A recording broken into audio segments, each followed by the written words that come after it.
Today's latest update is Harry once said Meghan gets whatever she wants, but now that same man is looking at his own life and calling it a mistake, and that shift alone tells you everything about how far things have fallen. Stop scrolling for a moment. Something big just happened that will surprise many people. We've heard a lot about Harry and Meghan, their exit from the royal family, the Oprah interview, their Netflix show, and the memoir. Information came direct from Meghan's ex-husband, Trevor Engelson, via an intermediary. And obviously Trevor Engelson is a very... We know their story well, but nobody expected what just happened. The man Meghan married before Harry just spoke out. He revealed something about Meghan's past that she hadn't discussed before. It involves a child, a story that was meant to stay hidden. When Harry found out, he was in tears. By the end of this video, you will understand why this affected him so much, what the claims were, and what it means for their life together. Stay with me. This story is important. What just happened? Trevor Engelson, Meghan's ex-husband, a Hollywood producer, has remained largely silent throughout the years of royal drama. Recently, however, he made a public statement. This wasn't a vague, carefully worded PR statement. It was something specific, pointing directly to a chapter of Meghan's life that she has never discussed publicly. In the world of royal gossip, comments and leaks are common. Sources share information, insiders talk, that's just a regular occurrence. But this felt different. Trevor isn't a disgruntled palisade or a tabloid journalist with an agenda. He is someone who was intimately involved in Meghan's life long before any of us knew her name. For years, through the royal wedding, Megxit, the Oprah interview, and everything else, he chose to remain silent. So when he finally spoke up, everyone paused. At the center of this revelation is a child. We'll delve into the specifics shortly, but once that detail began to circulate, the reaction was immediate. The most significant response, however, wasn't seen online. It was private. According to people close to the situation, Harry's reaction when he learned of this was raw and emotional. Reflecting feelings that those around him hadn't witnessed in a long time, he cried. This detail sets this story apart from all the other royal drama we've covered. Harry has sat across from Oprah without breaking down, publicly confronted his father and brother without flinching, yet this news managed to break through his defenses. That tells you something. Who is Trevor Engelson? If you're not familiar with Trevor Engelson, it's important to understand his background, especially in relation to Meghan Markle. And it's more significant than you might initially think. Trevor Engelson is a well-known Hollywood film and television producer, recognized for his work behind the scenes in the entertainment industry. He first crossed paths with Meghan around 2004. The two embarked on a romantic relationship that blossomed over several years. Their relationship culminated in a destination wedding in picturesque Jamaica in 2011. Unfortunately, just 2 years later, they separated, with Meghan filing for divorce in 2013, citing irreconcilable differences as the reason for their split. This marked the end of their marriage and the beginning of Meghan's rise to fame. By 2015, she was starring in the popular television series Suits, which catapulted her into the public eye. A few years later, she found herself in a high-profile relationship with Prince Harry, leading to even greater global attention. In stark contrast to Meghan's trajectory, Trevor took a different route following their divorce. He chose to move on without much fanfare. He remarried, started a family, and continued to build his career in the film industry, all while largely maintaining a low profile. What stands out in Trevor's story, however, is his remarkable discretion during the years that followed their separation. Unlike many who might capitalize on a former relationship to gain media attention, Trevor never sold stories to tabloids, never participated in any tell-all interviews, and didn't engage in any public disputes or social media spats regarding Meghan. While the world was heavily invested in Meghan's journey, from being a beloved actress to facing intense scrutiny as a member of the British royal family, Trevor Engelson opted for a life of silence. This choice is quite rare, as many individuals in similar situations often speak out for personal gain.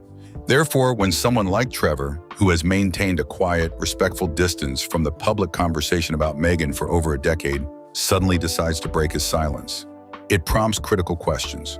What has changed during this time? What experiences or events have led him to feel that speaking out is now necessary? It's essential to consider that such a significant decision isn't made lightly.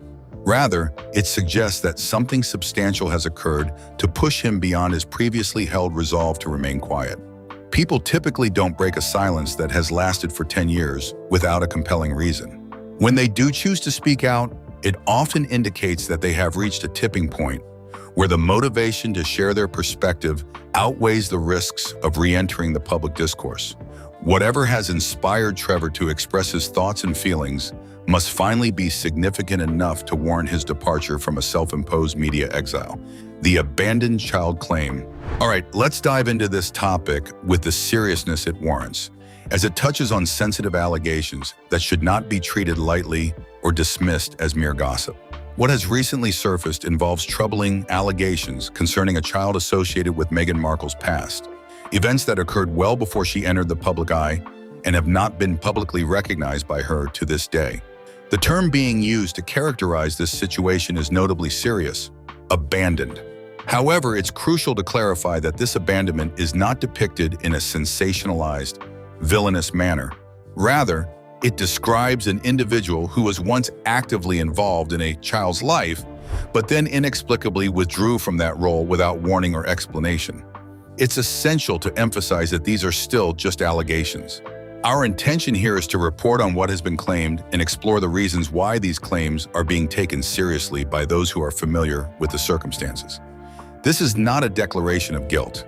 Instead, it's an examination of the details that have come to light, including the timeline, individuals purportedly aware of the situation, and how these claims might align with a broader pattern of behavior noted by others over the years.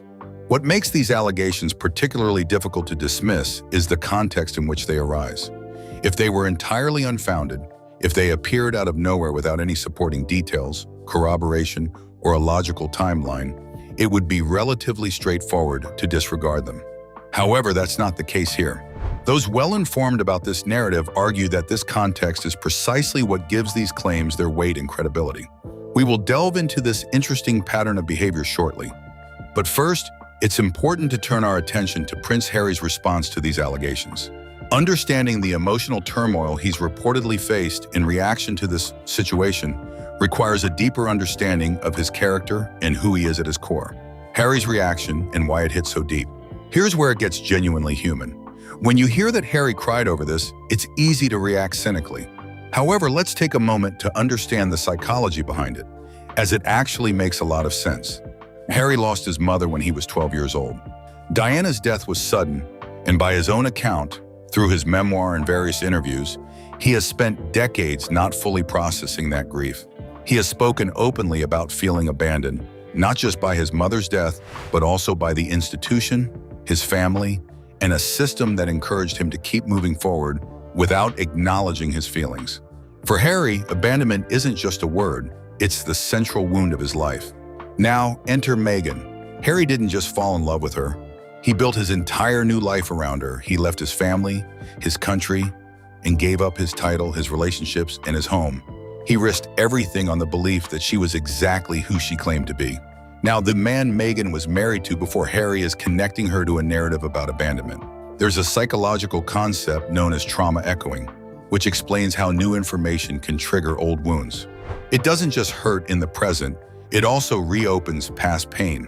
For Harry, whose deepest fear has always been abandonment, hearing this about the person he chose above all others would not only be upsetting, it would be devastating. A pattern of behavior. Here's a case that seems to linger in the background, quietly on the minds of many, yet not openly discussed. Is the situation with Meghan Markle a singular event, or is it indicative of a larger pattern in her life and relationships? Trevor Engelson, Meghan's ex-husband, is far from the only person to feel excluded or cut off by her. While he may be the most notable figure to speak out, he certainly isn't alone in his experiences. Meghan's estrangement from her father, Thomas Markle, serves as a glaring example. He has been vocal about feeling entirely shut out from her life. Despite his public missteps surrounding the royal wedding, the fundamental truth remains. He is her father, and they have not communicated for several years. This isolation extends to her half-siblings as well, who have echoed similar sentiments about being kept at a distance from Meghan. Adding another layer of complexity to this discussion is Meghan's childhood best friend, Ninaki Priti. In a revealing 2018 interview, Priti described Meghan as someone who tends to sever ties with individuals who no longer fit into her life narrative. This notion of being cut off quickly and without warning resonated deeply with Pretty, who felt used during their friendship and ultimately discarded when Meghan moved on to a different phase in her life. It's crucial to present both sides fairly. Supporters of Meghan often claim that these individuals were toxic influences on her. They argue that she was taking necessary steps to safeguard herself from those who might exploit her newfound prominence. There is a common notion that women who assert boundaries, particularly with challenging family dynamics, are frequently labeled as cold or calculating, a critique that certainly has merit and should be acknowledged. However, what complicates matters is the sheer number of individuals making similar allegations. When a single person raises concerns, it can be dismissed as a personal grievance. Two voices might suggest coincidence. Yet when you have a childhood best friend, a former husband, a father, half-siblings, and former royal staff all relaying comparable experiences independently over a span of years, you must at least contemplate the notion that there could be an underlying pattern in her behavior. This isn't about reaching a definitive conclusion. Rather, it's a question that warrants consideration, a question about the nature of relationships and the impact of choices made by those in the spotlight. The royal family's response. At the palace, the reaction has been what it almost always is: calculated silence. Publicly, no one has made any statements. There's been no comment from Buckingham Palace and nothing from Kensington. This isn't surprising. The royal family has learned over time that responding to Harry and Meghan's stories, even indirectly, only adds fuel to the fire. Their strategy has been clear: stay quiet, allow the story to unfold, and let the public draw their own conclusions. Privately, however, sources close to the royal family paint a more complex picture. There's reportedly a quiet sense among those within the institution that this could be a turning point, not a triumphant one, and not something anyone is celebrating, but a moment where the narrative may be shifting in a way that the palace didn't have to orchestrate. For years, Harry and Meghan's brand has been built on a specific storyline: that they left a cold, rigid, image-obsessed institution to live authentically and honestly. This narrative underpins their Netflix deal and their memoir. If the story about a child gains traction, if it gets verified and more people come forward, then Harry and Meghan's brand of radical authenticity could take a serious hit. The palace, which has been painted as the villain in Harry's narrative, understands the implications of this. So here's where I stand on all of this. The full truth, as is often the case, is more complex than any headline can capture. However, what is clear is this: Trevor Engelson breaking his silence after more than a decade is significant. The specific allegations being made are serious, and Harry's emotional response, he's a man who has weathered more public storms than almost anyone, is noteworthy. Something real is unfolding here, and it isn't going away. To me, the deeper story isn't just about Meghan or Harry specifically. It's about what happens when someone constructs a new identity or narrative and the people from their past start to speak out. We've seen this happen with celebrities and politicians. Now we're witnessing it occur in real time with two of the most scrutinized figures on the planet. The past tends to resurface when you think you've finally outrun it. I'd love to hear your thoughts in the comments. Do you think Trevor had the right to speak out after all this time? Or are there some matters that should remain private regardless of the circumstances? I read every single comment, and on a story like this, I genuinely want to know where you stand. If you'd like to follow this story as it develops, and it will develop, subscribe. We'll be covering this story every step of the way. Feel free to share this with someone who needs to see it, because this is one of those stories that is bigger than it appears on the surface.